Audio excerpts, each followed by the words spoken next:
Good morning. It's good to see everybody. We're glad that you're here, and we are looking forward to hearing Brother Glen McCall as he shares with us about dinosaurs and the Bible. And for any of you who miss any session, all of them are being recorded and will be on YouTube. So, Brother Glen, I'm going to give you maximum time so you can share with us. Thank you.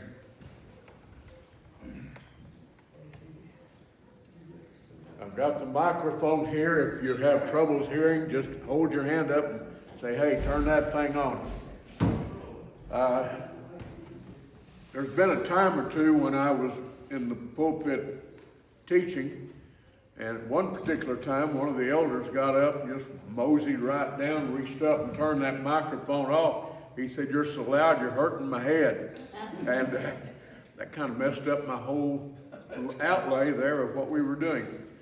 But if I get too loud, we're going to have problems. I was raised on a farm, and the cows would always be way off at the quarter of a mile at the other end of the pasture. And my grandmother said, well, go get them. Well, I found out it was a lot easier to learn to call the cows than it was to go down there and get them. Which I never figured out why they did that, except it was just to be ornery. Is why they always went to the far end at the time when they needed to be up on the other end. Just a little bit of background of who I am. As I mentioned, I was raised on a farm in southwest Oklahoma, down near Roosevelt, Hobart, Altus, Vernon, Texas, Lawton, down in that area. That used to be Texas, and my granddad went to bed one night as a Texan. The next morning he woke up as an Okie. And he said, that'll confuse you really, really bad. But was raised on a farm down there. We raised hogs, and we raised cotton and alfalfa, did a lot of baling hay. I and my brother were responsible for hauling the hay, and we got the fun job. There's a lot of things that you learn when you're on the farm, and that is that animals are a very peculiar part of our life. I found out that fire-breathing animals are still around today. I learned that on the farm. We'll get into that a little bit later when we get over to chapter 41. We're going to be studying the book of Job, and hopefully you'll go home and read chapter 38, 39, 40, and 41. And we're going to be concentrating on Job 40 and 41. When I was one of those kids, obnoxious, that every time Mom and Dad said something, I came up with why. And still doing that. But all the way through, I zeroed in on 2 chapters of the Bible. And in junior high and high school, in Sunday school class, eventually we'd get around to Job 40 and 41. And normally we would bring it up for the teacher and said, why are we not studying 40 and 41? One of my teachers wrote a commentary on the book of Job. And and I bought the book, and when we got to chapter 40 and 41, I was looking through, reading and studying it. There was nothing on Job 40. There was nothing on Job 41. It was basically 2 blank pages. And I asked him, I said, I've got a problem. I've got a book here that leaves out 40 and 41. And he said, I know. I said, well, why didn't you write anything? He said, when you don't know anything, shut up. and I have a hard time with that particular idea. But that's 2 parts of the Old Testament that are not studied quite as much as the book of Acts. And there's a reason for it. That's because we really haven't spent a lot of time studying it. But in the next month and a half, 2 months, we're going to study it. And when we get out of here, you're going to have had a lot of fun. And it's studying the Bible. That's what we're doing. But we're going to spend a lot of time with the background of that. Your background study is very, very important. When I was getting ready to graduate from high school, we had a gospel meeting twice a year at Blair, Oklahoma, where I was born and raised. And the director of Sunset School of Preaching, Klein Payton, was holding the meeting. And my dad was talking with Klein, and my dad said, I want to send Glenn to Sunset School of Preaching. Klein said, we don't take them that young. And my dad said, well, he's planning on being a professor of archaeology and ancient history and ancient literature. And he's planning on eventually working up and getting his PhD at OU. Do you want him before he goes off to OU and get messed up? Or would you like to have him first before he goes to OU and get messed up? Klein says, well, all right, if you're putting it that way, send him down here. So I spent 2 years there and graduated from Sunset School of Preaching. Best thing I ever did in my life, second best thing I ever did in my life. First best thing I ever did in my life was marry my wife. I've got that on tape. I thought I'd better be careful on that one. But it taught us that it's extremely important in studying the scriptures to get the background. Study that background. A couple of things happen when you do that. One thing is it helps prevent you from going off onto crazy tangents. And I know that you know that there are people who can read the scriptures and get a totally different idea than what's there. You know that, and I know that. And we don't want to do that on Job 40 and 41. We really don't want to ever do that on anybody. But Job 40 and 41 is pretty easy to get the wrong idea. And we'll get onto that. I also went, after Sunset, went to OCC, Harding Graduate School, and then on to OU finally. And it was amazing. When I got to OU, I did a master's in counseling psychology. And first class I had there, the teacher got up. The teacher came in late. Can you imagine a teacher showing up for class late? But he walked up, didn't say a word, laid a book on there, and he didn't look at the book, he just quoted the book. And it was the Bible. And that was the way he started our study of our master's program on counseling psychology. Now, this is not what I thought the University of Oklahoma teachers were going to be like. So I finished that. That was an extremely good study. But whenever I was studying in archaeology and ancient history, one of the professors, I told him, I said, I'm really kind of disappointed with OU. And he said, why is that? And I said, well, I went to Sunset School of Preaching and studied the Bible for 2 years. Went to Oklahoma Christian College, graduated from there, went to Harding Graduate School there. I said, and I thought when I'd get here, I'd have my sword sharpened and I'd be ready to attack these professors that are against the Bible. And he said, well, Glenn, I beat you by about 2 years.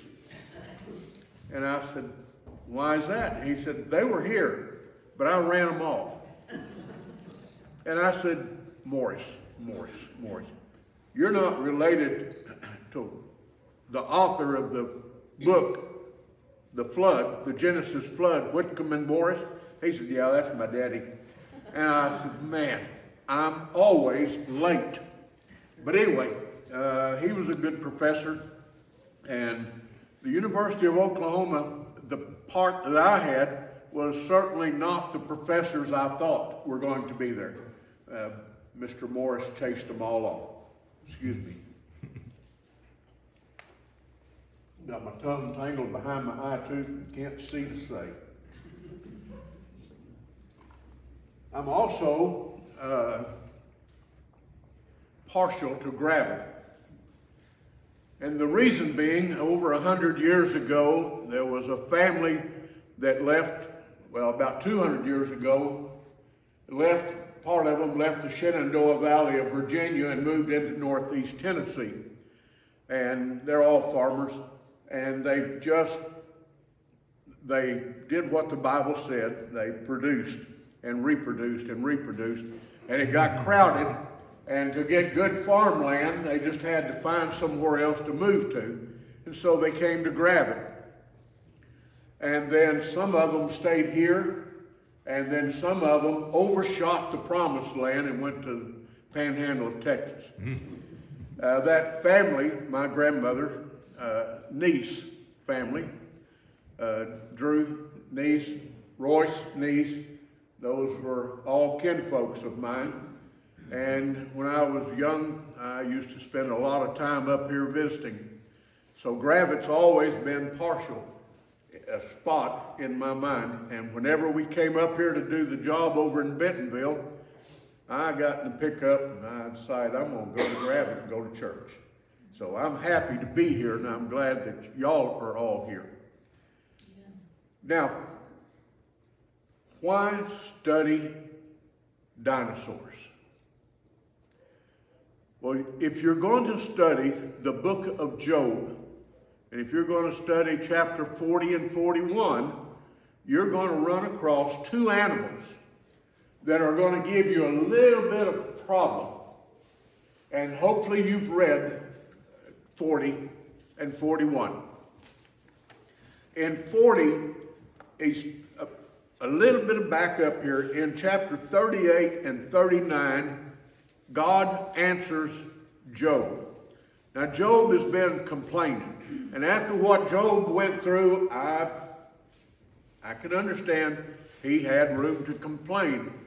But in chapter 38 and 39, God is saying, Job, if you're so smart, tell me about this animal.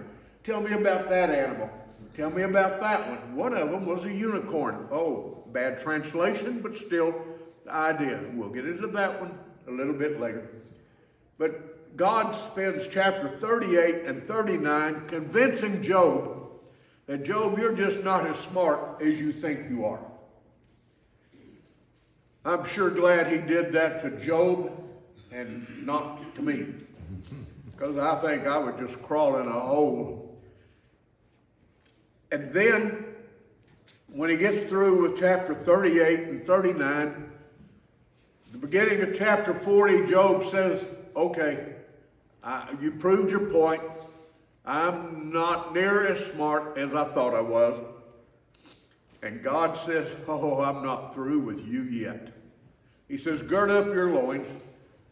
He said, stand up like a man, because I'm going to hit you with two questions that are really going to knock your socks off.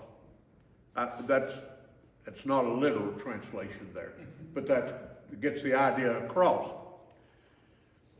And he says, now let's look at that little animal over there. And he calls it behemoth. So what is behemoth? Well, that word in Hebrew means terrible monster. And when you look at what's described here, you'll say that's a pretty good description. A terrible monster. So let's look at it. I ran off and left my big print Bible at Oklahoma. We live back at Blair now. I did live over here at Rogers for 30 years. But we moved back to the farm. I said, I'd never, 18, I was off that farm, never wanted to go back. Well, you change your mind when you get over.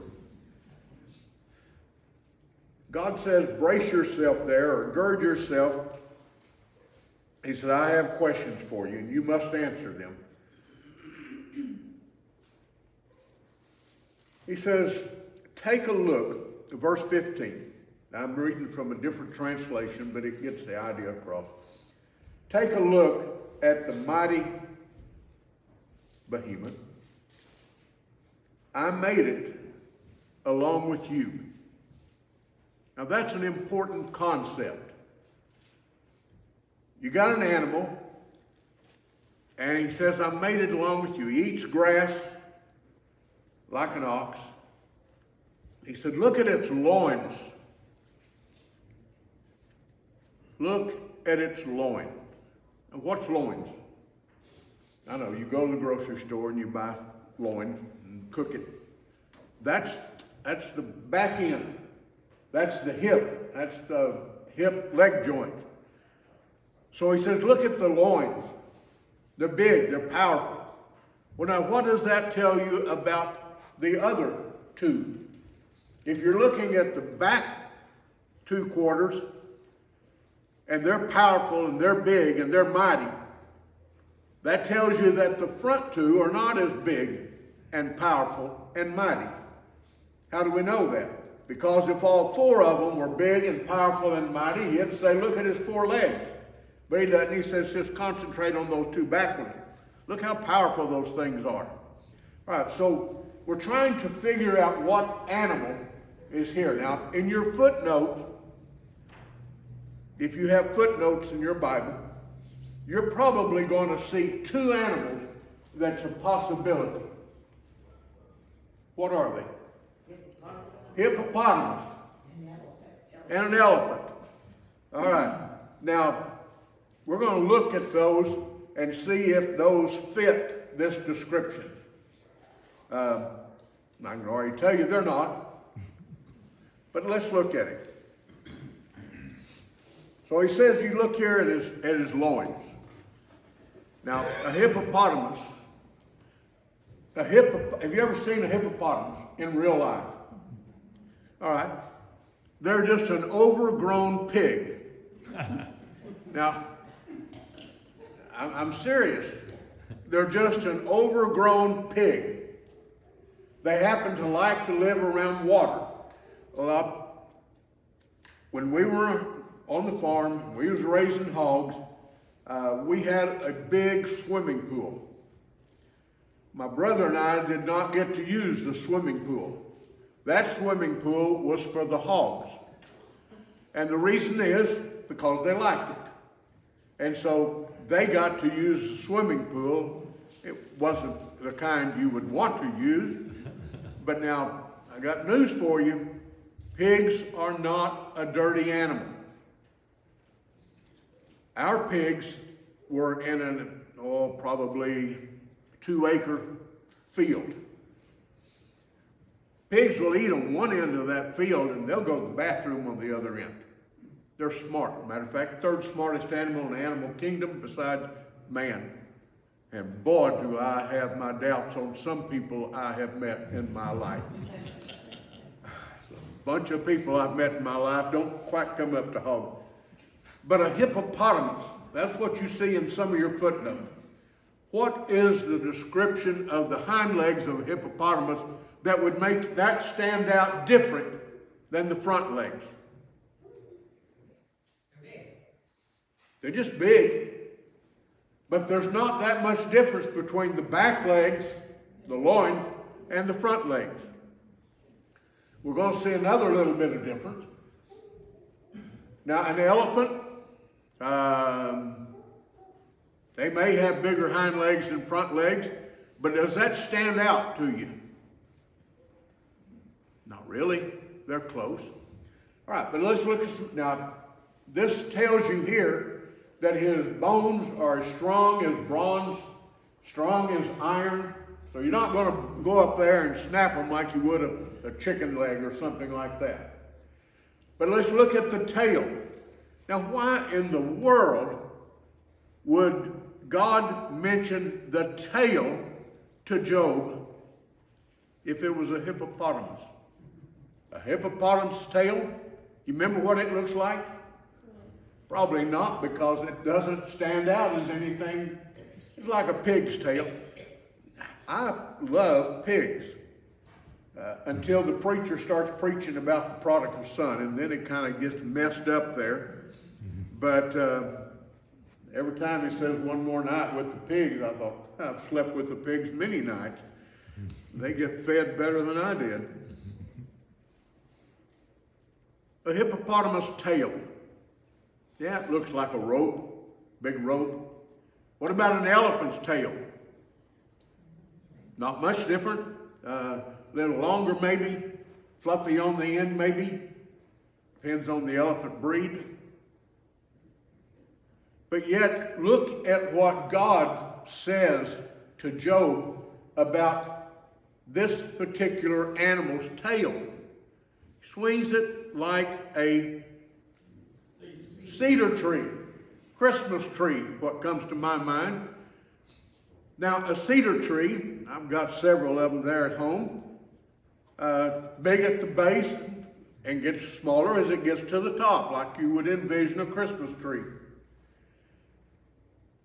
Does a hippopotamus's tail look like a Christmas tree shape, big at the base and gets... No. What about the elephant? No. Now, some commentators, and I've read this, and man, I love it, says, well, he was really talking about the elephant's nose. Do you really think God got mixed up on the one end of the elephant and was really talking about his nose when he really should have been talking about his tail, or vice versa? Of course not. Of course not. Now, what animal comes to your mind that has large hind legs, somewhat smaller front legs, has a tail like a Christmas tree, a cedar tree, and moves it like a cedar tree? Keep that in your mind. You're trying to envision what Job saw. Now, the book of Job, it's not at the very beginning of the Bible, but the book of Job is the oldest book in the Bible. And that's determined a couple of ways. One particular way is because of the wording. If you see the word color written, and it's spelled C-O-L-O-U-R, and then you see another word color written beside it, and it's C-O-L-O-R. You can tell by looking at those two words several things. One is that C-O-L-O-U-R probably comes from what part of the world? England. Britain, England, that part of the world. Daniel Webster wanted to change the English words, and so he tried to change the spellings of many of their words. That was one of them. We spell color C-O-L-O-R. You're from America. If you spell it C-O-U-R, you're from Great Britain. So you can tell by words a little bit difference there. We could get into others, but we don't have time in this study. But the book of Job is the oldest book in the Bible. Older than the book of Genesis. Genesis was written by Moses about the beginning of time. Moses was not back there. I have a tendency to put Moses on the ark and all that kind of get them all mixed up sometimes. But the book of Genesis written by Moses was written after the book of Job. So that gives you a little bit of background as to how far back in history Job lived. Now let's look at something else here. Notice that his power is in the navel of his belly. What kind of word picture is brought to mind? What goes through your mind when it says his force is in the navel of his belly? Well, I am here to give you an example. If I ran into you, what would hit you first? Okay, my belly. We get that an image. So this animal that God is describing here might be an elephant, but I don't think an elephant's belly would hit you first when he run into you. That nose would get you first. Hippopotamus? No, he may be fat, but a hippopotamus is not going to hit you with his belly first. All right, so we're looking for an animal then that has a big belly. What other description do we find here in chapter 40? What about his mouth? What God says about the mouth of this animal tells us a couple of things. He says he thinks he can drink up the river Jordan. Well, the river Jordan is big. It's not the Mississippi, but it's big. And so if he thinks he can stand there in the Jordan River here and drink up the Jordan and not be afraid, he's got to have a pretty big mouth. So we know he's got a big mouth. What else does that tell us? Where is this animal going to be looked for? Where is he located? Jordan. Now, hippopotamuses are predominantly in what major river? No. The Mississippi. Boy. See why I put Moses on the ark? The Nile River. The Nile River is known for having hippopotamuses. The Jordan River has never, anywhere in ancient writing, ever had a hippopotamus and the Jordan River combined. Nile River, sure, but not the Jordan. Now, when God says, Job, look over there at Behemoth, where was Job located? Somewhere close to the Jordan River. All right, so we get them in a particular place, and we just see the description, partial description. We do not know how many toes this animal had, because he doesn't talk about his toes. But he talks about his mouth, big. He's talking about his belly, which is big. He's talking about the loins, his hind legs, powerful. Probably larger than the front legs, or if all four were the same, be talking about all four. Has a tail that's somewhat like that of a cedar tree or a Christmas tree. So we're looking at an animal that has that kind of ideas. Now, we could look at a lot of different animals and we might find a kangaroo. Large hind legs, got that tail that would fit that image, got the belly. Does he have the mouth? No, we missed that. And does a kangaroo sit out there in the river under the shady trees and thinks he can drink up a big river as it comes at him? No. But we got a pretty good idea, just needs a bigger mouth. Now, we're going to have to move into dinosaurs, as far as I know, to find something that fits into that kind of a description. But now, wait a minute. Whoa, those things didn't exist when Job was running around 3, 4, 5,000 BC. Now, he says also here, how is this in comparison to the other animals that God made? Chief. You see that word there? He's chief among these animals. That means he's biggest, or amongst the biggest. He ain't no little thing. He's a big thing. Now, you see over there under the head of that particular dinosaur image, that's the comparison there of a human, which you'd almost miss it if you was looking at that under his head, in comparison to that particular animal. And it's got hind legs that are very powerful. You see they go all the way up almost to his backbone compared to the front, which are about half as big.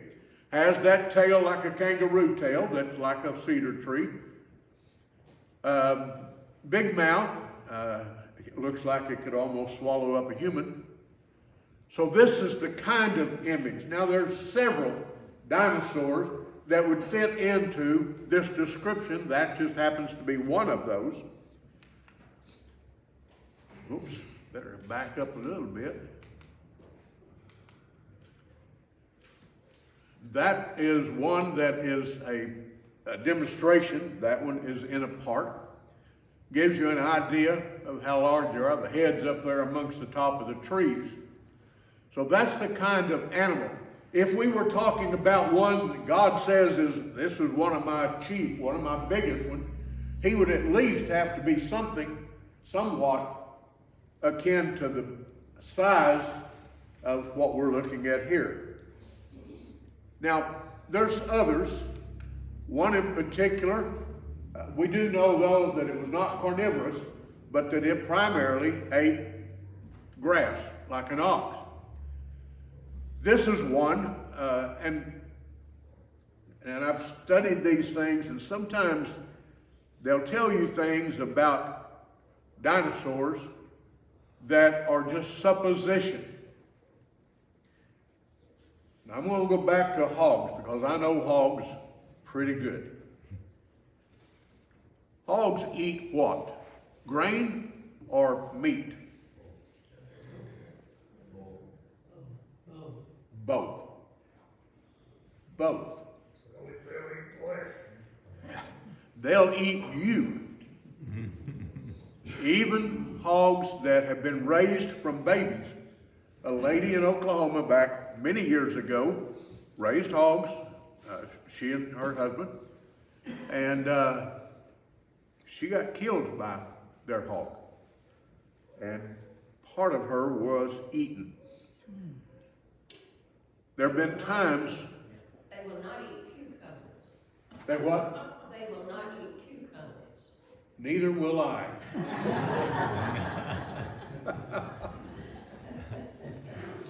Dill Pickles and I don't get along. But there are a lot of animals that will eat both. Are you carnivorous or herbivorous? Both. Both. Were dinosaurs mean or were they friendly? We don't know. Not on this particular one. Now, there's some of them we know. An alligator, I don't want to make a pet out of an alligator.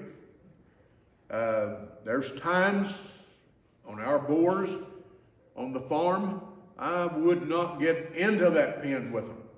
The posts were cross ties. The boards were 2x12s and 2x10s. Those boar hogs were ferocious. But if they just got fed, you could go in there and pet them, but make sure you can get to the fence fast. So, were dinosaurs ferocious? Probably not all of them. The one we're going to look at in Job chapter 41, yeah. You wouldn't want to tangle with that one for any reason whatsoever. There's a lot of questions that come to mind, and we'll get to a lot of them, and I hope you come up with a bunch of questions. And I sure cannot answer all of them. I don't know all the answers. I've studied them for years and years and years, and I still don't know them. A lot of questions. But there are some things that we can figure out. This particular one, I like that fan on its back. What was that for? There's a lot of guesses. One of them was it helped him cool down in the summertime. There's been a lot of times I wished I'd had something to help cool down in the summertime, especially out hauling hay. I don't think I'd want the fins on my back. But now, that particular one, let's just look at that one to get an idea, because we're going to be studying these things a little bit. We want some background. Now, this one particular one is big. Is it extinct? And I have the question, and I'm sure you've already thought of it. Are there still dinosaurs around today? That's got to be one of the questions that's on your mind. Are they around today? The answer is sure. Yes, they are around today. When I was a little kid, 3 and 4 and 5 years old, I got in trouble on a regular basis for a lot of things.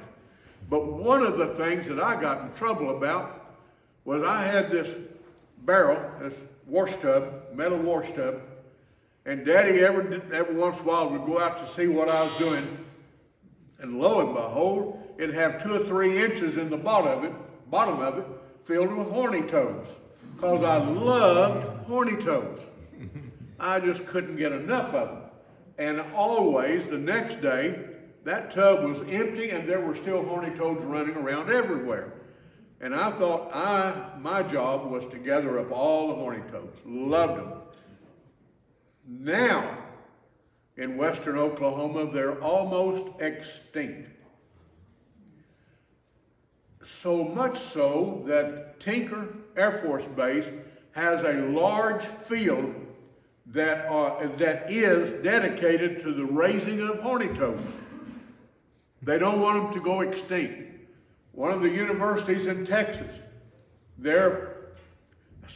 started to say their primary purpose, and it may be their primary purpose, some of these colleges I really worry about, raise horny toads because they don't want them to go extinct. Now, I'm still worried that some of those wash tubs full of horny toads help to bring about the near extinction of horny toads in western Oklahoma. I hope not, because boy, there was a lot of love shed on those horny toads. Well, what about this thing? This thing we're looking at here, is it extinct? Good question. That one, basically the same type. Can I blow it up? Or does it blow up? I tried. Have you tried it? We blow it up later. Ain't he cute? I would trade 10 horny toads for a sail fin, which is what that one is. You say, is that a animal that's still running around today? Yes, it is. Have you seen one of them? Probably not, because you're not in Indonesia. That's where they run around wild. That's another particular variety. Now they're not giant, half the size of this roof, but they are big. They are big.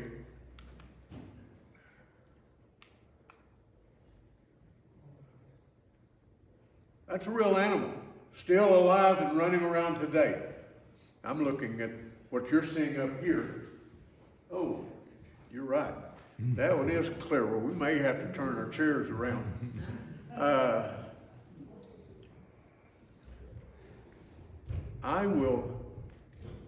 I'll tell you where to find that on your cell phone or your computer. Try to do it for next week. You can have your own copy of those. Or look up sailfin dragons.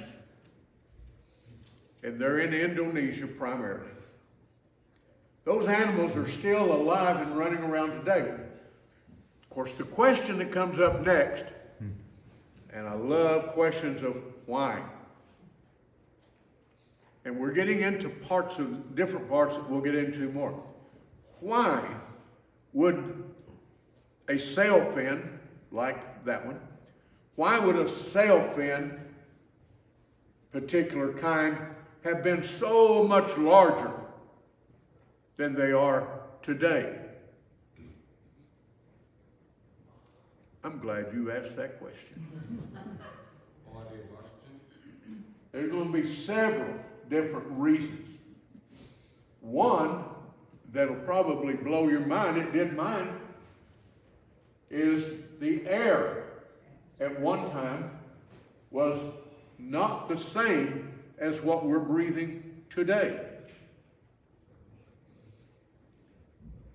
Question, why? How do you know that? Well, I'm going to jump over there and we'll get to it later on. You know what amber is? Amber's petrified tree sap. There are occasionally an air bubble formed. Not too long ago, they decided they would try to see if that air that was trapped in that amber was any different than what we're breathing today. And lo and behold, a lot of different. And we'll get into that. We'll get into a lot of different things as to why they would not be the same. Are we about to the end? Yes, sir. I thought so. So go home and read 38, 39, but especially read chapter 40. And then read chapter 41. And that one is going to just mess your mind up. But that's in the Bible, and we're going to study it. All right, I'm through. Thank you very much.